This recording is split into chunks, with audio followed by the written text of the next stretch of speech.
Sebuah kisah yang luar biasa telah terjadi, para pendengar dan Bapak Guru sekalian. Kita akan pergi ke Indonesia, kan? Bukan Korea Utara, kan? Sebagai seorang guru sejarah bernama Martin Nowak di sebuah sekolah internasional di Praha, saya merasa sangat bingung saat itu.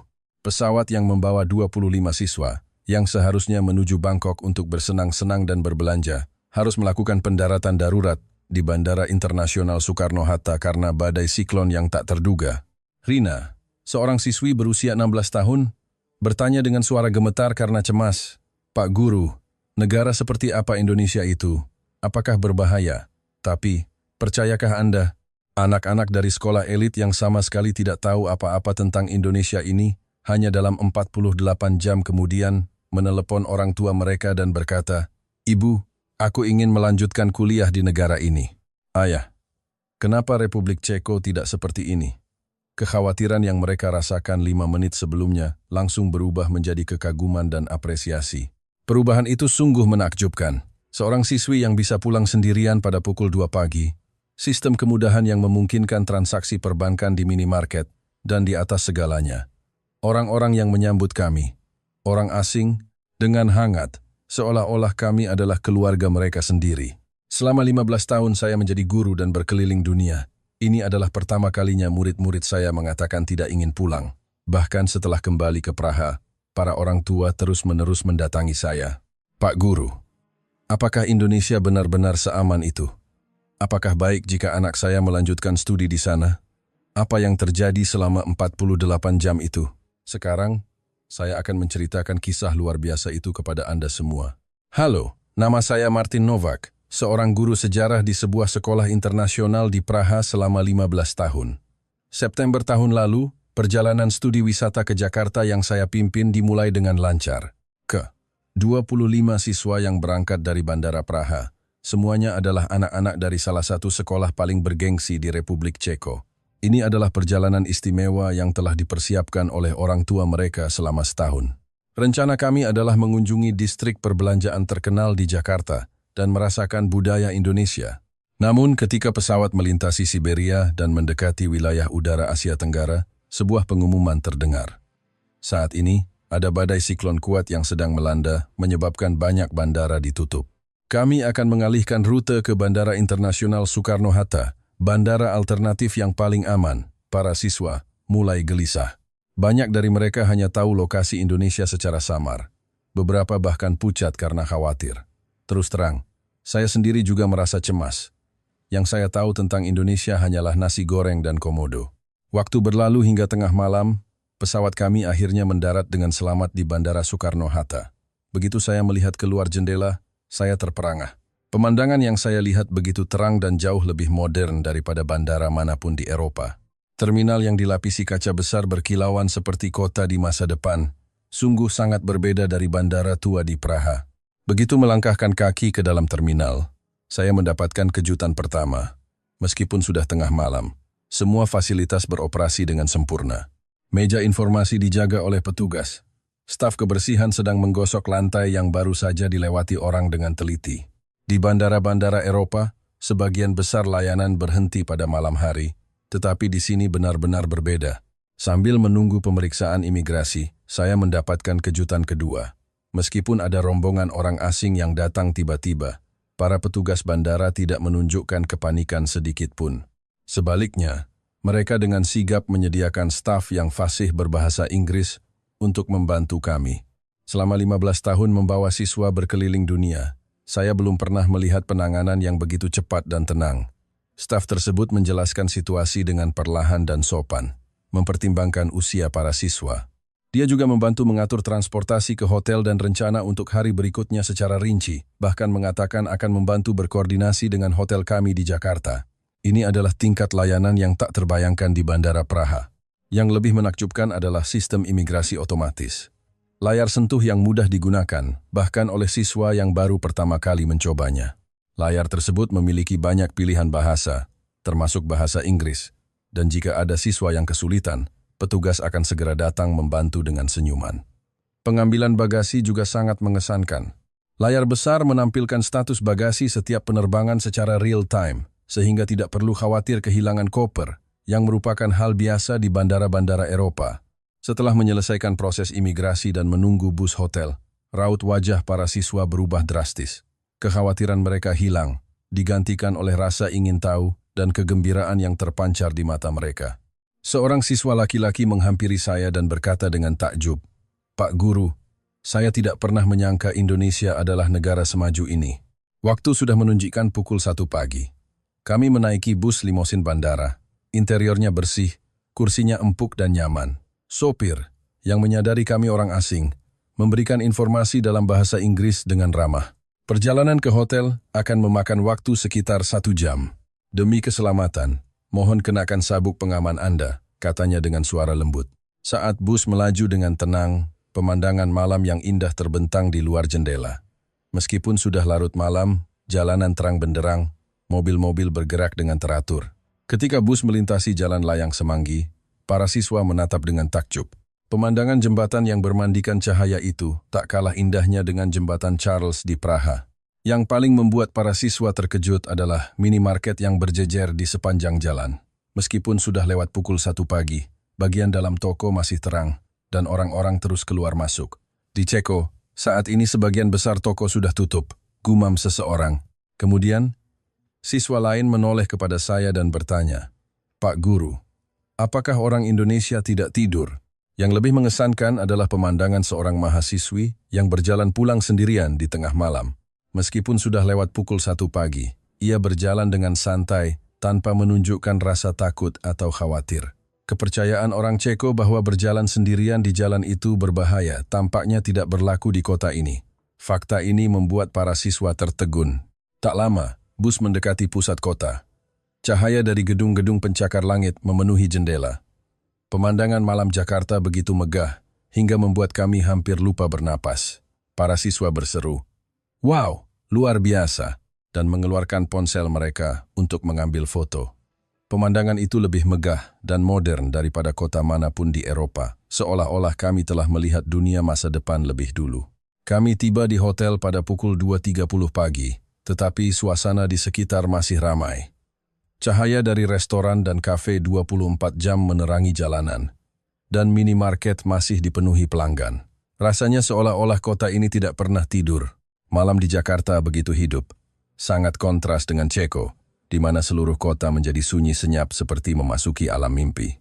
Saat check-in di hotel, saya mendapatkan kesan terakhir yang mengesankan dari perjalanan ini. Resepsionis dengan penuh perhatian telah menyiapkan kamar di lantai yang tenang untuk kami, mempertimbangkan usia para siswa. Dia juga menjelaskan secara rinci tentang waktu sarapan, serta lokasi minimarket dan restoran di sekitarnya. Yang paling mengesankan adalah ucapan selamat datang yang tulus, bukan sekadar basa-basi. Itu adalah kata-kata hangat yang disertai tatapan mata yang tulus. Selamat datang di Indonesia. Begitu mendengar itu, semua kelelahan perjalanan sirna seketika. Saat naik lift ke kamar, seorang siswa berbisik kepada saya, "Pak Guru, jadi seperti ini ya Indonesia." Siswa-siswa lain mengangguk setuju. Wajah anak-anak yang beberapa jam lalu dipenuhi kekhawatiran dan stres, kini bersinar dengan rasa ingin tahu dan harapan. Malam itu, saya terlalu bersemangat untuk bisa tidur. Saya tidak bisa membayangkan pengalaman apa lagi yang akan kami hadapi dalam 2 hari ke depan. Pagi pun tiba, atau lebih tepatnya, setelah tidur hanya beberapa jam. Pukul 6.00 pagi, beberapa siswa terbangun karena jet lag dan mulai mengeluh lapar di lorong. Saya sedikit khawatir, restoran mana yang buka sepagi ini? Ketika saya bertanya kepada resepsionis, ia menjawab dengan senyum. "Ada warung makan 24 jam tepat di sebelah gedung ini, Pak." Mata saya terbelalak. Makan sebelum fajar? Itu hal yang tak terpikirkan di Ceko. Saya membawa 7 siswa keluar dan mendapati bahwa kota Jakarta pada pukul 6.30 pagi sudah mulai hidup. Pegawai kantor berjas, warga yang berjogging, orang-orang yang membeli kopi di minimarket. Sungguh berbeda dengan Praha yang sunyi di pagi hari. Di Jakarta, hari yang baru telah dimulai. Begitu membuka pintu warung, aroma masakan yang harum dan udara hangat menyambut kami. Di dalam, sudah ada beberapa pelanggan. Seorang pria paruh baya yang sarapan sendirian sambil membaca koran, seorang wanita muda yang membuka laptopnya, dan seorang pegawai kantor yang tampak sedikit lelah, mungkin baru selesai shift malam. Semua orang memulai pagi mereka dengan cara masing-masing. Ketika saya melihat menu, saya kembali terkejut. Harganya sangat murah. Nasi goreng seharga 25.000, soto ayam lengkap dengan nasi sekitar 20.000. Dibandingkan dengan biaya hidup di Eropa, ini luar biasa murah. Untuk makan seperti ini di Ceko, setidaknya harus membayar sekitar 10 euro. Pemilik warung tidak menunjukkan ekspresi aneh melihat kami orang asing. Ia menjelaskan menu dalam bahasa Inggris dengan ramah dan merekomendasikan makanan yang mungkin disukai para siswa.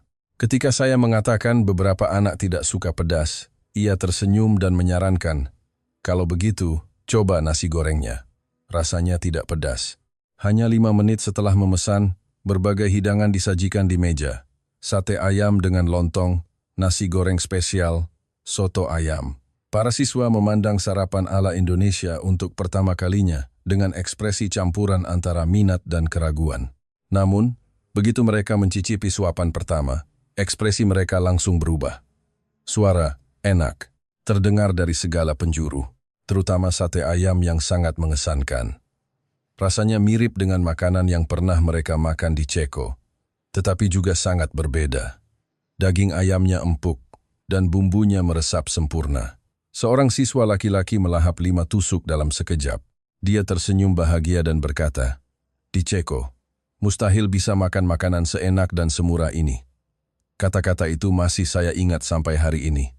Reaksi para siswa yang makan soto ayam juga lucu. Awalnya mereka canggung menggunakan sendok, tetapi tak lama kemudian mereka menguasainya dan mulai menyeruput kuah panas dengan lahap. Melihat itu, pemilik warung berkata dengan ramah, "Wah, pintar sekali ya." Ketika semua selesai makan dan tiba waktunya membayar, saya kembali terkejut. 7 orang makan sampai kenyang, tetapi total tagihannya tidak sampai 150.000 rupiah. Jika diubah ke euro, hanya sekitar 9 euro. Jika makan hal yang sama di Ceko, kami mungkin harus membayar setidaknya 70 euro. Pemilik warung memberikan kembalian dengan pas, sambil mengucapkan selamat tinggal dengan senyum. Masakan Indonesia cocok di lidah. Ya, lain kali, coba menu yang ini. Sama enaknya. Kebaikan dan perhatiannya yang alami membuat hati saya hangat. Kehangatan seperti ini jarang ditemukan di restoran-restoran Praha. Keluar dari warung, para siswa sibuk berdiskusi. Makanannya enak sekali, harganya murah, dan pelayanannya sangat baik. Pasti akan kangen sate ayam kalau sudah kembali ke Ceko. Beberapa bahkan berkata ingin mencoba tinggal di Indonesia selama sebulan. Di luar, lalu lintas pagi hari sudah padat. Orang-orang bergegas, tetapi tetap tertib secara mengejutkan. Di zebra cross, tidak ada yang melanggar lampu lalu lintas. Pejalan kaki dan sepeda motor saling memberi jalan secara alami. Sangat berbeda dengan suasana pagi di Praha, di mana mobil-mobil membunyikan klakson dan orang-orang sering bertabrakan karena terburu-buru. Namun kota ini hari ini bergerak dengan teratur seperti mesin yang presisi. Dalam perjalanan kembali ke hotel, para siswa ingin membeli camilan. Jadi kami mampir ke Indomaret di sudut jalan dan menemukan kejutan baru lagi. Meskipun masih pagi buta, bagian dalam toko terang benderang seperti sebuah pusat perbelanjaan mini, dan barang-barang tertata rapi di rak. Tak hanya itu, semua orang terbelalak melihat beragam layanan yang ditawarkan. Mengirim paket, membayar tagihan listrik dan air, setor tarik tunai bank, bahkan membeli tiket konser. Semuanya bisa dilakukan di ruang kecil ini. Di minimarket Ceko, paling banyak kita hanya bisa membeli makanan ringan. Tapi minimarket di Indonesia ini seperti sebuah kota mini. Para siswa memilih camilan favorit mereka dan memandangi makanan ringan serta minuman khas Indonesia dengan penuh minat. Terutama teh botol sosro dalam kemasan botol kaca yang unik, sangat populer. Para siswa terpesona. Ketika bertanya kepada kasir, ia menjawab dengan senyum. Itu minuman populer di Indonesia yang sudah ada sejak lama. Ketika kami ke kasir untuk membayar, pujian terdengar lagi. Proses pembayaran begitu cepat dan akurat, dan staf melayani dengan ramah. Bahkan, kepada kami orang asing, ia berbicara bahasa Inggris secara alami. "Selamat datang di Indonesia." Keluar dari toko, seorang siswa berseru, "Indonesia ini benar-benar nyaman 24 jam. Ya, luar biasa, semua yang kita butuhkan bisa ditemukan kapan saja, di mana saja." Siswa lain mengangguk setuju. Di Ceko, hari Minggu sebagian besar toko tutup. Tapi di sini benar-benar berbeda. Bahkan selama perjalanan kembali ke hotel, saya terkesan dengan kebersihan kota. Tidak ada sampah berserakan di jalan, dan petugas kebersihan menyapu jalan dengan rajin sejak pagi buta. Seolah-olah seluruh kota adalah satu organisme hidup yang bernapas. Di Praha, tempat wisata mungkin bersih, tetapi daerah pemukiman seringkali tidak. Namun Jakarta, kemanapun kami berjalan, selalu bersih dan teratur. Ketika kembali ke lobi hotel, siswa-siswa lain sudah bangun. Melihat kami kembali, mereka bertanya dengan penasaran, "Dari mana saja?" Ketika kami menceritakan tentang sarapan kami, mereka berkata dengan iri, "Lain kali ajak kami." Ya, dan begitulah pagi pertama di Indonesia dimulai. Hanya dalam beberapa jam, ekspresi para siswa berubah seolah-olah mereka adalah orang yang berbeda. Bayangan kekhawatiran lenyap, digantikan oleh senyum dan rasa ingin tahu. Saya merasa bahwa dalam 2 hari ke depan akan ada lebih banyak kejutan menanti. Pukul 9 AMI. Kami memulai petualangan kami di Indonesia secara penuh. Dan tujuan pertama adalah tempat yang dipilih sendiri oleh para siswa. Setelah sarapan, mereka serempak berkata, "Kami ingin melihat minimarket tadi lebih teliti lagi. Tadi malam terlalu terburu-buru, jadi belum sempat mengamati dengan baik. Maka, kami menuju ke sebuah Alfamart yang lebih besar di dekat hotel." Begitu pintu otomatis terbuka, mata para siswa terbelalak. Bagian dalam toko seolah-olah dunia lain. Rak-rak dipenuhi barang-barang berwarna-warni, terutama sudut minuman yang dipenuhi botol dan kaleng sejauh mata memandang. Seorang siswa laki-laki berhenti di depan sudut mie instan. Di Ceko, mie instan adalah produk impor yang mahal, tetapi di sini pilihannya sangat banyak dan harganya luar biasa murah.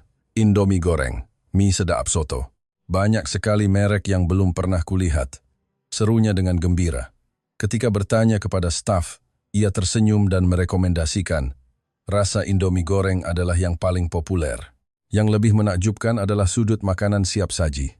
Nasi kotak yang tertata rapi semuanya tampak segar seperti baru dibuat. Nasi rendang, nasi ayam geprek, nasi ayam teriyaki.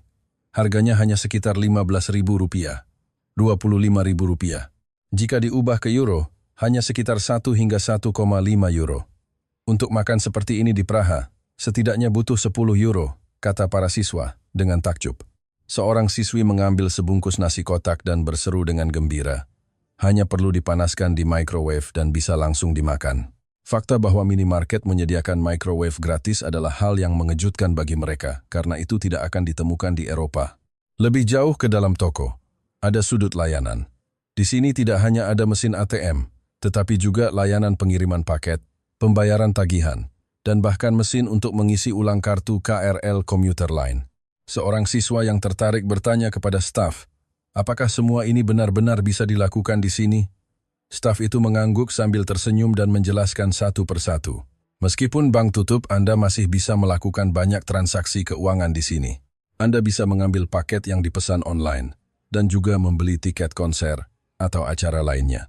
Para siswa mengangguk kagum. Seorang siswi mulai membandingkan dengan Praha. Di Praha, kalau mau transfer uang harus ke bank. Kalau mau kirim barang harus ke kantor pos atau perusahaan kurir. Bayar tagihan juga harus ke tempat yang berbeda-beda. Ekspresinya, yang menyadari perbedaan itu, dipenuhi dengan rasa hormat dan keheranan. Sekitar 23 siswa memutuskan untuk makan nasi kotak di area makan kecil di dalam toko. Staf dengan ramah membantu memanaskannya di microwave dan bahkan memberikan sendok garpu plastik dan tisu basah. Perhatian itu membuat mereka terkesan lagi.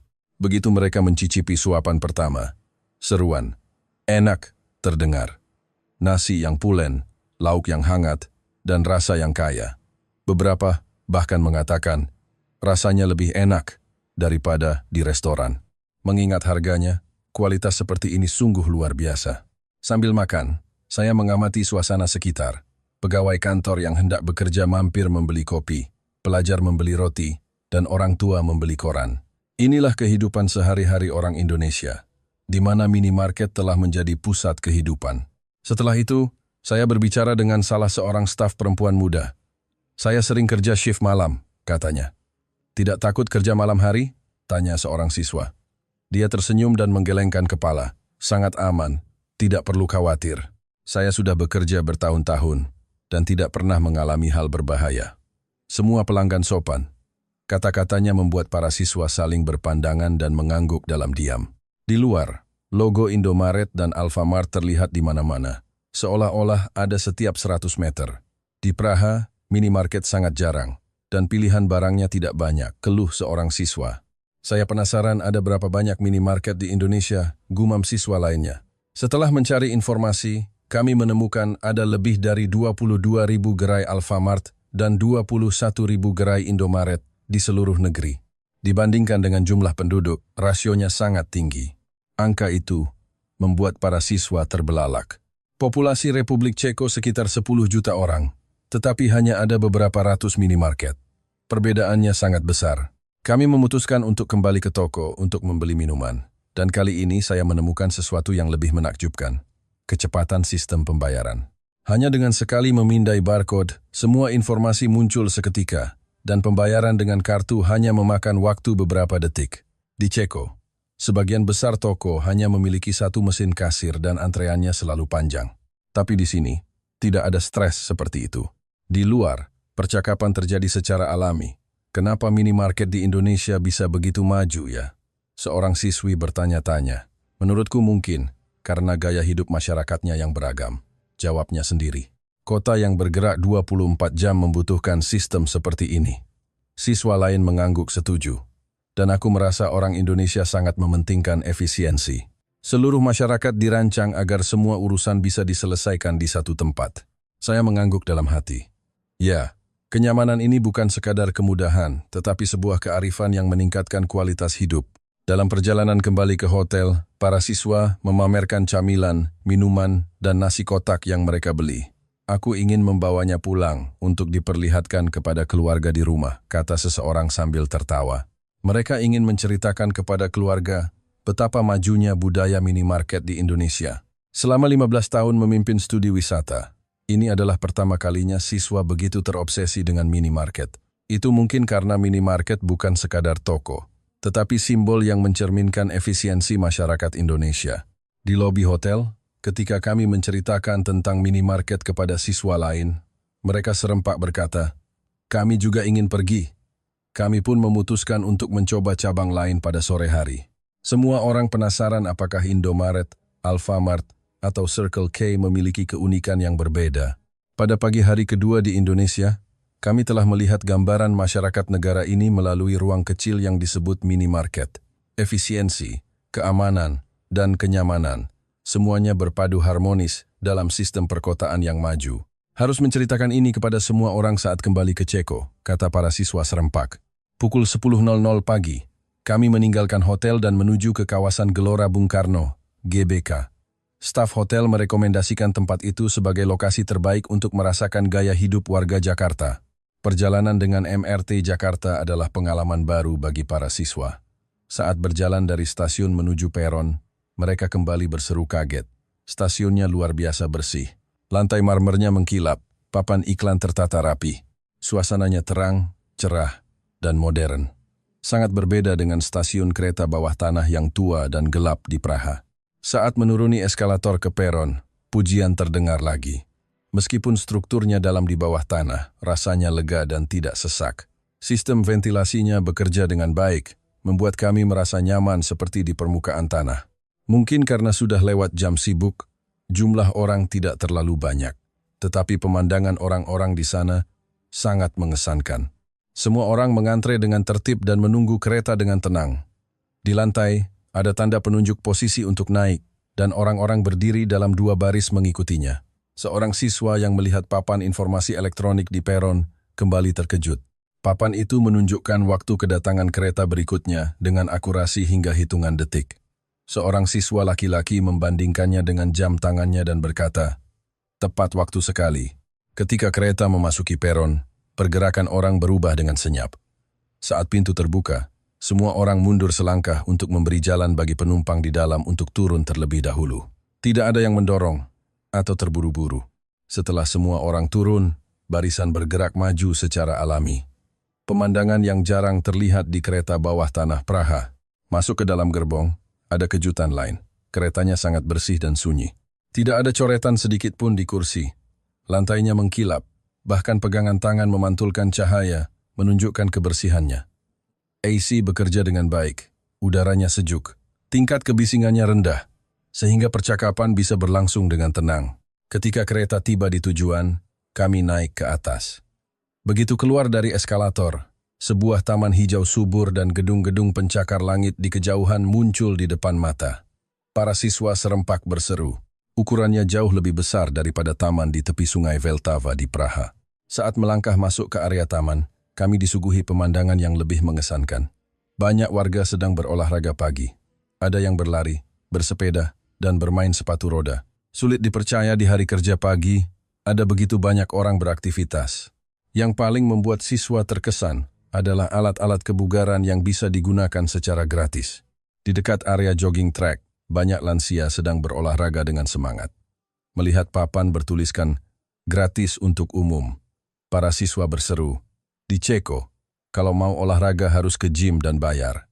Saat itu, seorang siswa memberanikan diri untuk berbicara dengan seorang bapak yang sedang menggunakan alat kebugaran.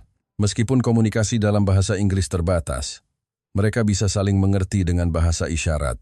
Bapak itu tersenyum dan berkata, "Setiap pagi olahraga di sini, biar sehat."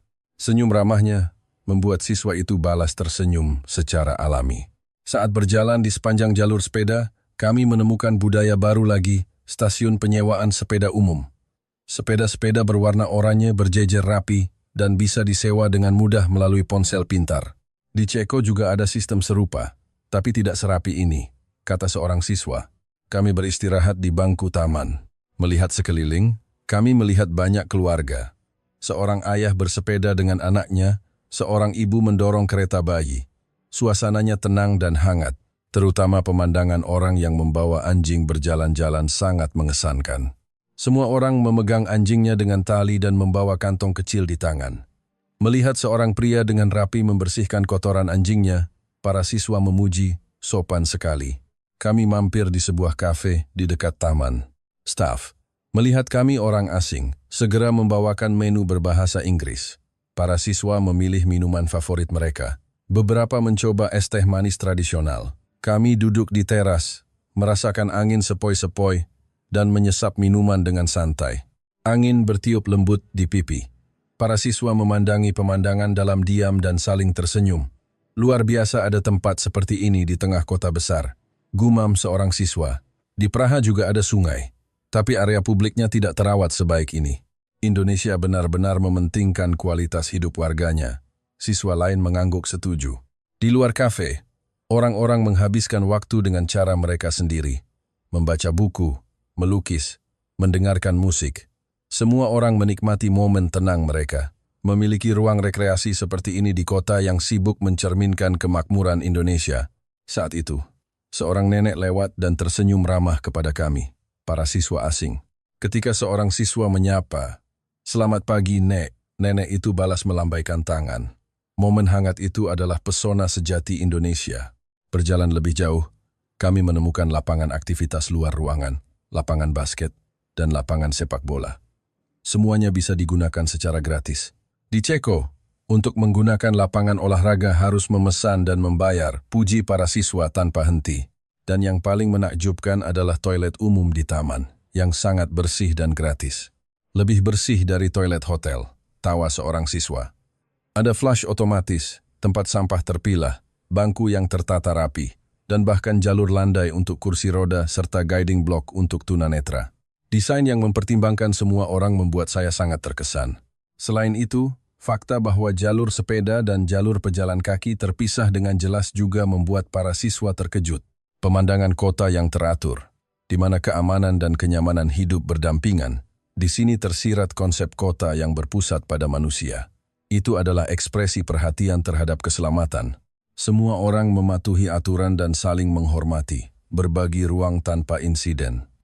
Para siswa berkata, desain yang teratur seperti ini yang melindungi keselamatan warga. Menjelang siang, taman semakin ramai.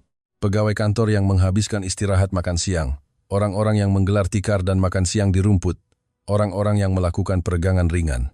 Pemandangan orang-orang yang menikmati alam di tengah kesibukan sehari-hari sangat menenangkan.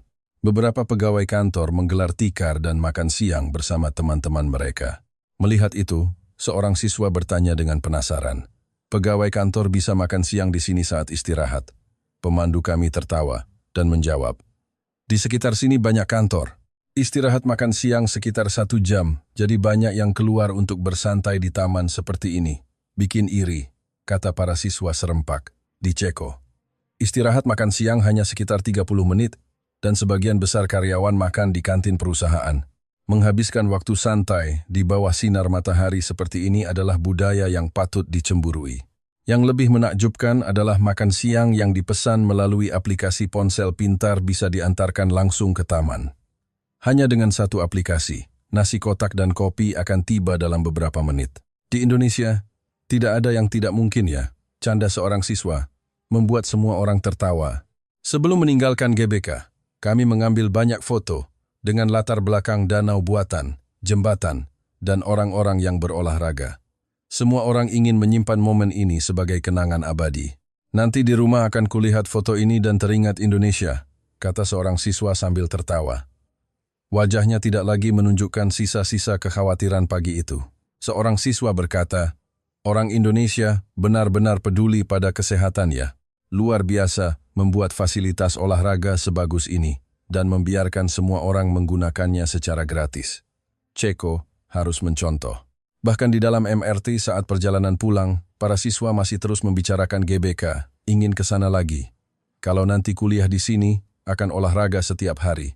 Percakapan tak henti-hentinya. Saya sendiri juga sangat terkesan. Fakta bahwa di pusat kota sebesar Jakarta, ada taman publik yang begitu luas dan terawat baik, dan semua orang bisa menggunakannya dengan bebas. Fasilitas olahraga dan area rekreasi semuanya terawat dengan baik, dan masyarakat memanfaatkannya secara alami. Itu adalah bukti kemajuan masyarakat Indonesia. Pengalaman di GBK ini telah memberikan perspektif yang lebih tinggi kepada para siswa dalam memahami negara bernama Indonesia. Bukan hanya pembangunan ekonomi, tetapi kesadaran akan budaya yang mengutamakan kualitas hidup di atas segalanya. Setelah makan siang, kami menuju tujuan berikutnya. Para siswa sudah tidak sabar untuk berbelanja, tetapi saya punya tempat yang ingin saya tunjukkan kepada mereka terlebih dahulu. Perpustakaan Nasional Republik Indonesia, Perpusnas, tempat di mana mereka bisa merasakan sebagian dari budaya pendidikan Indonesia. Kami melakukan perjalanan dengan MRT dan berjalan kaki dari stasiun terdekat. Luar biasa kita bisa sampai sini, tanpa takut kehujanan ya, kata seorang siswa takjub. Di Praha hampir tidak ada trotoar beratap atau koridor bawah tanah. Struktur yang rasional ini terasa baru bagi mereka. Begitu melangkah masuk ke dalam gedung, mata para siswa berbinar. Rak-rak buku raksasa yang menjulang hingga langit-langit. Dinding buku yang bersinar seolah menjadi sumber cahaya itu sendiri. Ruang yang tampak imajinatif ini sangat berbeda dari perpustakaan biasa. Ini benar-benar perpustakaan, seperti karya seni. Di tengah kekaguman dan pujian, saya tersenyum dalam hati. Tetapi yang ingin saya tunjukkan kepada para siswa bukanlah keindahan arsitekturnya, melainkan pemandangan orang-orang yang berkumpul di sini. Meskipun saat itu adalah sore hari kerja, banyak sekali orang yang sedang membaca dengan tenang. Seorang pria berjas yang mungkin datang saat istirahat kerja, seorang wanita muda yang mencatat di buku catatannya sambil membaca buku. Semua orang memiliki ekspresi serius dan tenggelam dalam dunia mereka sendiri. Kami pun mencari tempat duduk dan mengambil buku untuk dibaca. Di sudut buku bahasa asing, ada banyak buku berbahasa Inggris dan Jerman. Seorang siswa berseru kaget, "Pak Guru, ada buku karya Milan Kundera." Di tangannya ada karya masterpiece dari penulis perwakilan Ceko. Seketika, mata siswa itu berbinar bangga. Luar biasa bisa melihat buku penulis Ceko di Indonesia, kata seorang siswa dengan terkesan. Terutama pemandangan para pegawai kantor berjas sangat mengesankan. Meskipun sudah sore setelah jam makan siang, mereka masih duduk membaca dengan tenang. Mereka tidak bekerja? Tanya seseorang dengan nada bercanda. Pemandu kami tersenyum dan menjawab, mungkin mereka menggunakan waktu istirahat makan siang untuk datang ke sini.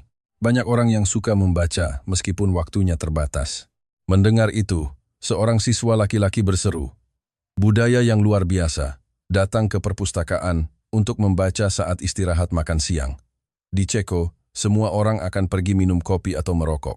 Siswa lain menimpali, orang Indonesia benar-benar menghargai pengetahuan. Ya, sulit dipercaya ada begitu banyak orang membaca di hari kerja siang hari.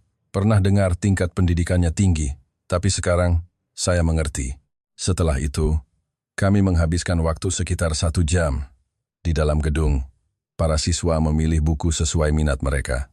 Ada yang membaca buku pelajaran bahasa Indonesia, ada yang membuka buku sejarah Indonesia, dan ada yang membaca buku panduan tentang Indonesia yang ditulis dalam bahasa Inggris. Dalam perjalanan keluar, saya berbicara dengan mereka. Seorang siswi berkata dengan ekspresi serius, "Pak Guru, saya sekarang sedikit mengerti mengapa Indonesia bisa begitu maju. Ini karena ada budaya di mana orang terus belajar." Siswa-siswa lain mengangguk setuju dengan kata-katanya. Semangat untuk mencari ilmu adalah yang membuat sebuah negara tumbuh. Siswa lain mulai membandingkan dengan Praha. Di Praha juga ada perpustakaan, tapi penggunanya sangat sedikit. Terutama anak muda, hampir tidak pernah ke sana. Iri sekali dengan budaya membaca di Indonesia. Mendengar kata-kata itu, saya mengangguk dalam diam. Setelah itu, saat berjalan-jalan di Mall Grand Indonesia, kami berbicara tentang pendidikan dan sikap orang Indonesia terhadap pengetahuan. Para siswa bertekad untuk belajar lebih giat setelah kembali dan ingin mendedikasikan diri untuk pertumbuhan mereka sendiri seperti para pelajar Indonesia. Saat berjalan di sepanjang koridor, kami melihat toko buku di mana-mana, dan setiap toko dipenuhi orang yang sedang memilih buku, yang berdiri membaca, dan yang membayar di kasir. Di sana, ada gambaran nyata dari masyarakat yang mencintai membaca. Masuk ke sebuah toko buku besar, para siswa kembali terkejut. Mereka terpana dengan ukurannya yang besar dan keragaman genre buku. Ada buku akademis, novel, buku persiapan ujian. Tidak hanya buku berbahasa Indonesia, tetapi juga banyak buku berbahasa asing. Yang paling membuat siswa terkejut adalah buku-buku persiapan masuk universitas. Satu dinding penuh dengan buku-buku tentang ujian. "Saya belum pernah melihat persiapan ujian yang begitu sistematis di Ceko," kata para siswa sambil membolak-balik halaman dengan takjub. Seorang siswa laki-laki tertawa kecil dan berkata, "Pelajar Indonesia rajin sekali, ya. Kalau saya belajar sebanyak ini, nilai saya pasti lebih baik." Di salah satu sudut toko buku, ada sebuah kafe, area di mana orang bisa membaca sambil minum kopi. Banyak orang duduk diam dengan buku mereka. Hanya suara lembaran kertas yang dibalik sesekali terdengar. Kami pun membeli minuman dan beristirahat sejenak. Sambil mengamati suasana di kafe, kami menemukan hal baru lagi. Banyak sekali pemandangan orang tua dan anak yang membaca bersama. Anak-anak membaca buku cerita, dan orang tua mendampingi di samping mereka. Sikap membiasakan diri dengan buku sejak kecil, saya merasa, adalah fondasi dari budaya pendidikan Indonesia. Di saat yang sama, ada juga banyak lansia. Bapak dan ibu tua duduk membaca koran dan majalah dengan tenang. Melihat itu, seorang siswa berkata dengan terkesan, "Sikap untuk terus belajar meskipun sudah tua sangat mengagumkan. Membuat saya merasakan pentingnya belajar seumur hidup." Keluar dari toko buku, seorang siswa membawa beberapa buku di tangannya. Buku pelajaran bahasa Indonesia dan buku sejarah Indonesia. "Sesampainya di rumah, saya ingin belajar lebih lanjut," katanya. Kata-kata itu membuat siswa lain serempak berkata, "Aku juga mau beli." Mereka berbicara dengan gembira bahwa mereka akan memesannya secara online setelah kembali ke negara mereka. Waktu yang dihabiskan di mall ini menjadi kesempatan berharga bagi para siswa untuk memahami budaya pendidikan Indonesia secara mendalam. Bukan hanya pendidikan yang berorientasi pada ujian masuk, tetapi masyarakat yang menghormati pembelajaran di setiap tahap kehidupan. Semangat untuk menghargai pengetahuan dan terus mengembangkan diri, itulah kekuatan pendorong yang menopang pembangunan Indonesia. Mereka merasakannya dari lubuk hati. Pukul 16.00, kami tiba di Blok M. Tujuan kami berikutnya adalah kawasan yang menjadi pusat budaya anak muda Jakarta. Begitu keluar dari stasiun MRT, para siswa terpesona oleh energi yang meluap-luap. Hiruk-pikuk kota, musik dari musisi jalanan, tawa, dan sekelompok anak muda yang berpakaian bebas. Kami berjalan ke jantung, Blok M. Hal pertama yang kami lihat adalah pertunjukan jalanan. Beberapa anak muda sedang melakukan cover dance K-pop. Mereka menari dengan sinkronisasi yang luar biasa mengikuti irama lagu pop yang ceria. Kesempurnaan penampilan mereka membuat penonton di sekitar bersorak. Para siswa pun berhenti untuk menonton dengan terpesona. Ketika pertunjukan selesai, penonton bertepuk tangan meriah, dan beberapa orang memasukkan uang ke dalam topi. Anak-anak muda itu membungkuk dalam-dalam dan membalas dengan senyum. "Terima kasih." Seorang siswa berkata dengan kagum, "Pertunjukan jalanan di sini, levelnya tinggi sekali. Di Praha juga ada, tapi tidak sesempurna ini." Berjalan sedikit lebih jauh, pertunjukan musik live dimulai. Suara gitar dan drum yang ceria, vokal yang jernih. Para siswa secara alami ikut bergoyang mengikuti irama. Ungkapan musik tidak mengenal batas bergema di hati. Seorang siswi memberanikan diri dan memasukkan koin ke dalam topi musisi. Musisi itu tersenyum dan melakukan tos dengannya. Dia sedikit malu, tetapi tersenyum bahagia. Interaksi hangat itu adalah ciri khas suasana bebas di kawasan ini. Kami melanjutkan perjalanan ke sebuah pasar kaget. Di sana, para seniman muda menjual karya mereka secara langsung. Perhiasan, lukisan, dan kerajinan tangan. Setiap barang unik dan penuh dengan kreativitas anak muda. Para siswa berhenti di sebuah toko di mana anting-anting dengan desain modern bermotif batik dipajang. Wanita yang menjualnya menjelaskan dengan lancar dalam bahasa Inggris, ini adalah perhiasan yang memadukan motif tradisional Indonesia dengan desain modern. Seorang siswi membelinya. Sangat cocok untuk oleh-oleh, katanya sambil tersenyum. Di toko lain, ada pameran seni kaligrafi. Karya-karya yang menuliskan kutipan atau pepatah dengan huruf-huruf indah di atas kertas. Bahasa Indonesia indah sekali, ya, puji seorang siswa. Seorang siswa meminta seniman itu untuk menulis namanya dalam aksara Jawa. Seniman itu senang dan segera menggoreskan kuas, menulis namanya dengan tulisan tangan yang indah. Begitu menerima kertas itu, senyum cerah muncul di wajah siswa tersebut. Luar biasa ada tempat bagi seniman muda untuk berekspresi dengan bebas, kata siswa lain. Di Ceko, kesempatan seperti ini sangat sedikit. Saya mengangguk dalam hati. Ya, Indonesia memiliki fondasi yang kuat untuk mendukung budaya dan kreativitas anak muda. Saat berjalan di sepanjang jalan, perhatian para siswa beralih ke fashion anak muda. Mereka mengekspresikan diri mereka sepenuhnya, dan setiap gaya tampak percaya diri. Anak muda Indonesia pandai bergaya ya, kata seorang siswi sambil tertawa. Dan yang lain mengangguk setuju. Kami berhenti di depan sebuah kafe. Hanya dengan melihat dari luar, dekorasi dan pencahayaannya sudah mengesankan. Melirik ke dalam, kami melihat karya seni tergantung di dinding dan buku-buku desain serta buku foto diletakkan di rak. Ingin masuk, kata seorang siswa. Kami pun masuk ke dalam kafe. Bagian dalamnya lebih menarik dari yang dibayangkan. Barista tersenyum dan memberikan menu berbahasa Inggris, sambil menjelaskan, menu andalan kami adalah minuman spesial yang menggunakan kopi lokal. Para siswa dengan antusias mencoba minuman yang mengadaptasi bahan-bahan tradisional Indonesia menjadi modern, seperti es kopi susu gula aren atau teh bunga telang. Saat duduk, kami melihat banyak anak muda membuka laptop, bekerja atau belajar. Kafe bukan hanya tempat bersantai, tetapi juga pusat kerja dan kreativitas. Keluar lagi, kami menuju butik-butik kecil, bukan merek besar, tetapi toko-toko kecil yang penuh karakter. Setiap produk seolah-olah sebuah karya seni. Seorang siswi masuk ke toko pakaian vintage. Pemiliknya, seorang wanita muda, tersenyum dan menjelaskan bahwa barang-barangnya diimpor langsung dari luar negeri. Para siswa menikmati mencoba pakaian dan tertawa bersama, seolah-olah telah menjadi bagian dari kehidupan sehari-hari di Jakarta. Menjelang malam, lampu-lampu kota mulai menyala.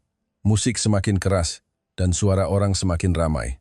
Pintu restoran dan bar terbuka, aroma makanan dan tawa menyebar di sepanjang jalan. Para siswa terhanyut dalam kemeriahan itu. Orang Indonesia baik sekali ya. Mereka tersenyum dan berbicara dengan orang asing, bahkan membantu. Suasana ramah seperti ini adalah pesona Indonesia. Pukul 21 engko-engko, waktunya kembali ke penginapan. Para siswa dengan enggan menoleh ke belakang memandangi kota di malam hari. Ingin tinggal di sini sedikit lebih lama.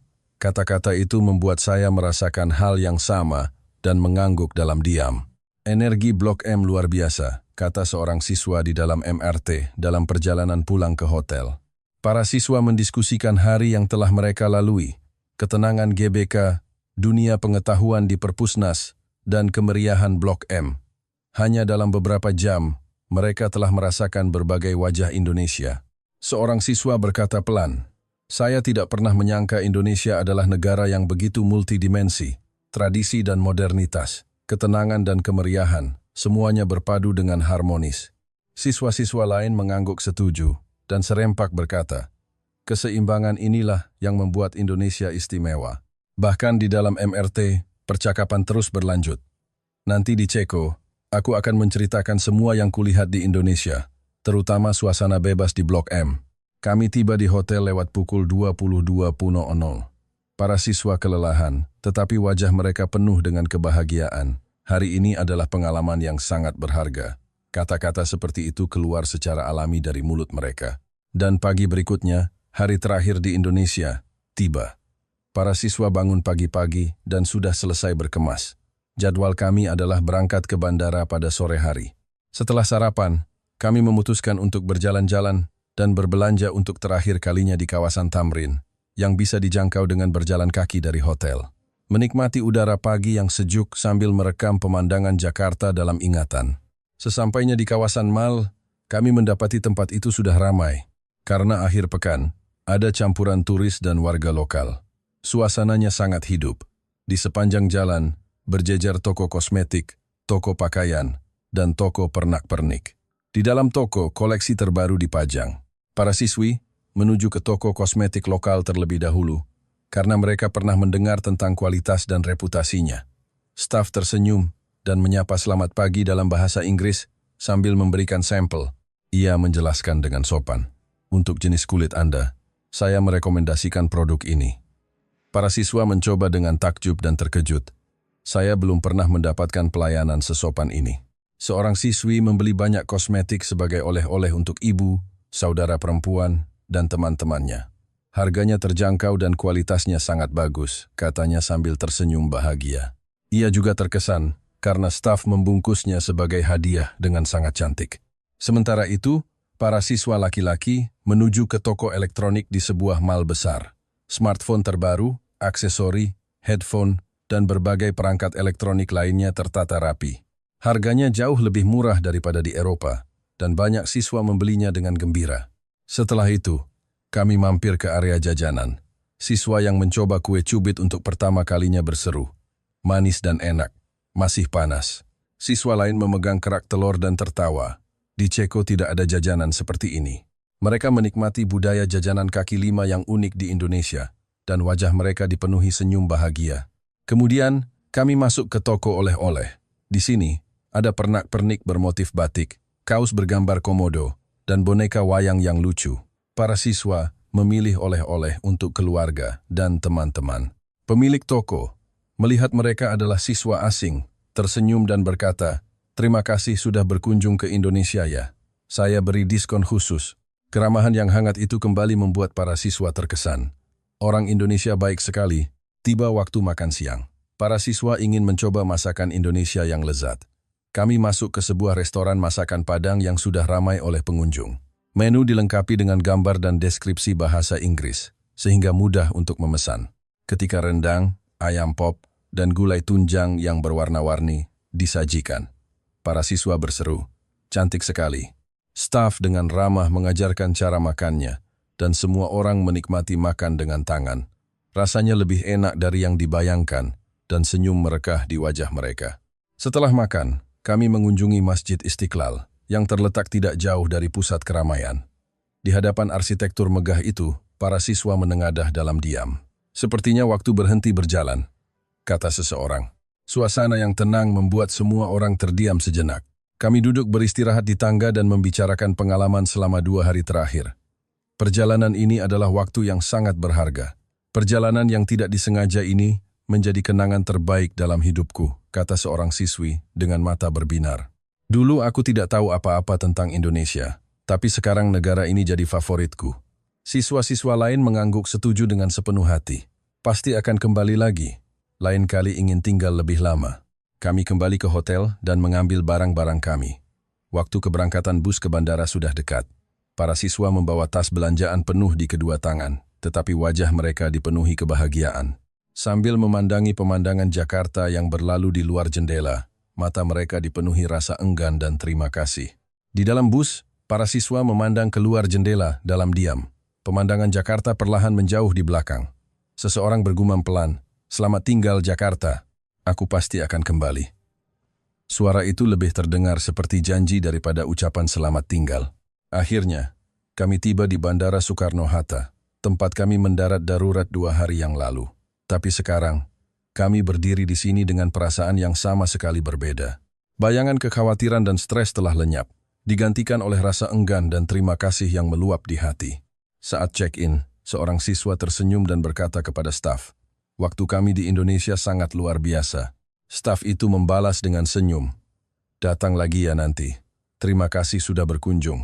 Percakapan ramah itu mengandung kehangatan dari hati ke hati. Sambil menunggu pemeriksaan imigrasi, saya bertanya kepada para siswa, "Setelah kembali ke Ceko, apa yang ingin kalian lakukan?" Seorang siswa laki-laki menjawab tanpa ragu, "Saya akan mulai belajar bahasa Indonesia." Siswa-siswa lain mengangguk setuju. "Aku juga. Aku ingin mencoba kuliah di Indonesia. Akan coba meyakinkan orang tuaku. Rasanya kalau kuliah di Indonesia, aku bisa belajar lebih banyak lagi." Ekspresi serius mereka membuat saya terharu. Tiba waktunya untuk naik ke pesawat. Kami menuju ke gerbang keberangkatan. Cahaya Jakarta terpantul di mata para siswa yang menoleh ke belakang. Sebelum pesawat lepas landas, seseorang mengeluarkan sapu tangan dan menyeka air matanya pelan. Itu adalah air mata perpisahan, tetapi juga air mata yang mengandung janji pertemuan kembali, bukan kesedihan. Pesawat membumbung ke langit malam. Pemandangan Jakarta di luar jendela perlahan mengecil, dan pengalaman 48 jam kami di Indonesia pun berakhir. Tapi itu bukanlah akhir, melainkan awal dari segalanya. Keesokan paginya, pesawat tiba di Bandara Praha. Di lobi kedatangan, para orang tua telah menunggu dengan senyum. Para siswa menceritakan kisah mereka di Indonesia dengan suara bersemangat. Awalnya, para orang tua terkejut, tetapi tak lama kemudian, kebanggaan muncul di mata mereka. Luar biasa, Indonesia begitu aman dan nyaman. Luar biasa, orang-orangnya begitu baik. Semua orang mendengarkan dengan saksama, seolah-olah mereka ikut dalam perjalanan itu. Minggu berikutnya, sebuah keajaiban kecil terjadi di sekolah. Para siswa mulai mengunggah foto dan video dari Indonesia ke media sosial. Puluhan postingan di Instagram dan TikTok. Responnya menyebar dengan cepat. Teman-teman mereka memberikan komentar penuh kekaguman dan keterkejutan. "Indonesia seperti itu? Aku juga ingin pergi." Percakapan tak henti-hentinya terdengar. Terutama video makan di minimarket larut malam, sangat populer. Pemandangan gadis-gadis muda yang hidup dengan aman di malam hari mendapat banyak perhatian dan ditonton lebih dari 200.000 kali. Peristiwa ini membuat minat terhadap Indonesia di kalangan orang tua meningkat pesat. Dalam pertemuan orang tua di sekolah, Indonesia menjadi topik utama. Semakin banyak suara yang ingin menyekolahkan anak mereka ke Indonesia. Saya sendiri diminta untuk memberikan kuliah khusus. Tolong ceritakan apa yang Anda lihat di Indonesia kepada siswa dan guru lain. Pada hari kuliah, ruangan penuh sesak. Saya menceritakan pengalaman saya di Indonesia, apa adanya. Sistem perkotaan yang efisien, kesadaran warga yang tinggi, dan di atas segalanya, sambutan hangat terhadap orang asing. Para hadirin mendengarkan dengan saksama. Selama sesi tanya-jawab, banyak yang mengangkat tangan. Apakah Indonesia benar-benar seaman itu? Bagaimana tingkat pendidikannya? Bagaimana biaya hidupnya? Semua orang ingin tahu kebenaran tentang Indonesia. Saya hanya menceritakan apa yang saya lihat dengan mata kepala sendiri, secara jujur. Setelah kuliah selesai, banyak siswa mendatangi saya. Saya ingin melanjutkan studi di Indonesia. Harus mulai dari mana? Di mana saya bisa belajar bahasa Indonesia? Bagaimana cara masuk universitas di Indonesia? Mata mereka bukan lagi mata siswa yang sama. Itu adalah mata yang penuh dengan mimpi. Gerakan itu akhirnya berdampak pada dunia pendidikan. Kementerian Pendidikan menghubungi sekolah saya, menyatakan keinginan untuk mempelajari sistem pendidikan Indonesia, terutama budaya membaca dan pembelajaran seumur hidup. Di sekolah saya sendiri, program pertukaran dengan Indonesia mulai dirancang. Kepala sekolah berencana untuk mengunjungi Indonesia secara pribadi untuk menjalin kerjasama dengan sekolah internasional di Jakarta. Dan yang paling menakjubkan adalah perubahan pada siswa yang telah mengunjungi Indonesia. Mereka menjadi jauh lebih rajin belajar. Mereka mengatakan terinspirasi oleh ketekunan pelajar Indonesia. Sikap belajar mereka berubah, dan mereka menunjukkan niat untuk mengembangkan diri dalam tindakan-tindakan kecil setiap hari. Saya berpikir dalam hati, perjalanan ini bukan sekadar studi wisata, tetapi sebuah perjalanan untuk menyalakan api di hati para siswa. Dan api itu tidak akan pernah padam, bahkan ketika mereka dewasa nanti. Melihat fajar di luar jendela, saya tersenyum. Terima kasih Indonesia, kalian telah mengubah masa depan mereka. Jumlah siswa yang nilainya meningkat drastis bertambah. Pendaratan darurat yang tidak disengaja itu telah mengubah hidup saya secara drastis. Itu bukan sekadar perjalanan. tetapi kesempatan yang membuat saya mengenal negara bernama Indonesia dan membuka wawasan baru bagi banyak siswa. Ketakutan saat itu berubah menjadi kesempatan yang tak terduga, dan peristiwa yang saya anggap sebagai kesialan sekarang terasa seperti berkah. Saya masih sering berbicara dengan para siswa tentang kisah itu. 48 jam di Jakarta adalah kenangan yang tak terlupakan bagi kami semua. Pengalaman itu telah membangun jembatan hati yang kecil antara Republik Ceko dan Indonesia. Indonesia bukan lagi negara yang jauh bagi kami, tetapi negara tempat kami ingin belajar, negara yang ingin kami kunjungi kembali, dan negara yang kami cintai dari lubuk hati. Jika saya mengingat kembali, itu adalah perubahan besar yang lahir dari sebuah kebetulan kecil. Selama 15 tahun menjadi guru, saya belum pernah memiliki pengalaman yang begitu berarti. Membuka wawasan baru bagi para siswa dan menjadi jembatan penghubung, saya merasa sangat bangga. Sekarang, saya masih selalu teringat hari itu.